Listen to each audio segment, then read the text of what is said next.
Good morning all of you. 12th physics के अंतर्गत आज हम एक विशेष घटना के बारे में स्टडी करने जा रहे हैं और वो है स्वप्रेरण। स्वप्रेरण किसे कहा जाता है? तो नॉर्मल सी बात है, name is the definition of that word कि स्वतः प्रेरित होने की घटना स्वप्रेरण कहलाती है। किंतु विद्युत चुंबकीय प्रेरण में स्वप्रेरण क्या है उसको जानने के लिए आइए हम एक घटना का स्टडी करते हैं।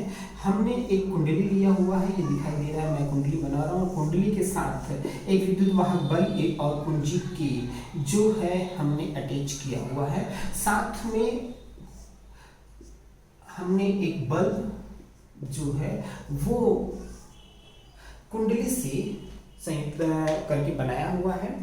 जब हम स्विच ऑन करते हैं तो ये हमको भली भांति पता है, हम घरों में भी ऐसा करते हैं कि जब हम स्विच ऑन करते हैं तो हमारे जो बल्ब होते हैं वो लाइट एमिट करना शुरू कर देते हैं।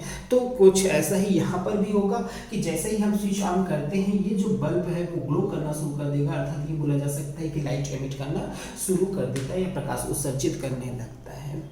किंतु जब हम after some time switch off करते हैं तो हमको ये पता है कि घर में होता क्या है। हमारे घरों में ये होता है कि जैसे ही हम स्विच ऑफ करते हैं हमारा जो बल्ब है वो लाइट ग्लो करना बंद कर देता है या बोलते हैं बुझ जाता है या प्रकाश उत्सर्जित करना समाप्त कर देता है। तो उन सारी स्थितियों को देखते हुए हमारे दिमाग में मानसिकता में यही रहती है कि यहाँ पर भी अगर हम स्विच ऑफ करेंगे तो ये जो बल्ब है वो भी बंद हो जाएगा, किंतु वास्तव में ऐसा होता नहीं है। यहाँ का जो बल्ब है वो कुछ समय तक लाइट एमिट करते रहता है, उत्सर्जित तो होता रहता है। तो सबसे बड़ी बात होती है कि जो हम दैनिक जीवन में देखते हैं यहाँ पर ऐसा क्यों नहीं होता है। तो उसके बारे में जब हम डीप स्टडी करते हैं तो चलिए देखते हैं कि वास्तव में जब हम शुरुआत से चर्चा करते हैं कि जब हम स्विच ऑन करते हैं तो क्या हुआ था। तो जैसे ही हम स्विच ऑन करते हैं तो हमको तो ये पता है कि विद्युत धारा प्रवाहित हो गया, विद्युत धारा के कारण जो है वो बल्ब जो है वो प्रकाश उत्सर्जित करना प्रारंभ कर देता है।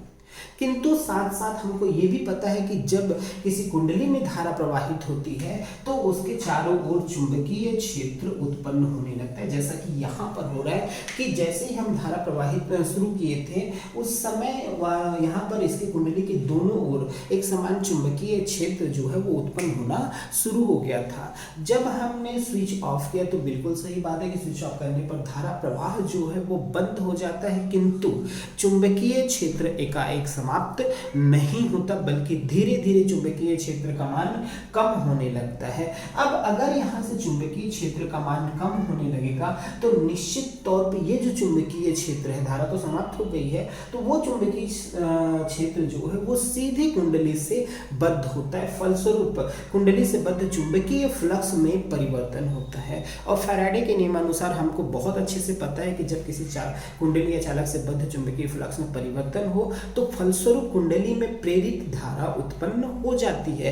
तो यहाँ हमने धारा को बंद जरूर कर दिया था, किंतु चुंबकीय क्षेत्र समाप्त न होने के कारण इस कुंडली से बद्ध चुंबकीय फ्लक्स में परिवर्तन होता है। फलस्वरूप इस कुंडली में प्रेरित धारा उत्पन्न हो जाती है जो स्वतः ही प्रेरित हो रही है। और उस प्रेरित धारा के कारण ये जो बल्ब है वो कुछ समय तक लाइट एमिट करता रहता है या बोला जा सकता है कि प्रकाश उत्सर्जित करते रहता है। जब संपूर्ण चुंबकीय फ्लक्स जो होता है कुंडली से बंद हो जाता है तो उसके बाद जो है यहाँ पर प्रवाहित धारा का परिमाण या प्रेरित विद्युत वाहक बल का परिमाण शून्य हो जाता है और लाइट एमिट करना बंद कर देता है। तो इस घटना से हमको ये परिलक्षित होता है कि हमारे धारा प्रवाह बंद किए जाने के पश्चात भी कुंडली में स्वतः ही प्रेरित धारा उत्पन्न हो जाती है, जिसके कारण बल्ब कुछ देर तक जलता है। अतः कुंडली में स्वतः ही प्रेरित धारा उत्पन्न होने की इस घटना को ही स्वप्रेरण कहा जाता है।